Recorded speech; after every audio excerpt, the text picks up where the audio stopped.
tayo sa Walmart. Asawa ko ay bibili ng libro.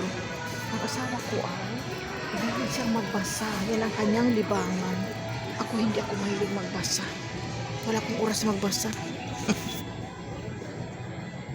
Ang asawa ko bibili siya ng libro. Mahilig magbasa ang aking asawa. Tapos bumili tayo ng sabon. Ayan, sabon sa plato. Tapos ang asawa ko mahilig sa bacon. Tapos ito ating binili, bacon. Tapos ang asawa ko, binili niya ako ng paa. Diyos ko, ang dumi ng paa. Linisin natin. Tapos ang asawa ko mahilig nito, batikulon. Ay, hindi ako masyado mahilig.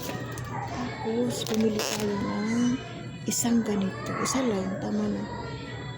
Tapos bumili tayo nito. Maganda sa kalusugan. Tapos bumili tayo ng oyster, dalawa. Kasi maganda sa katawan ng oyster.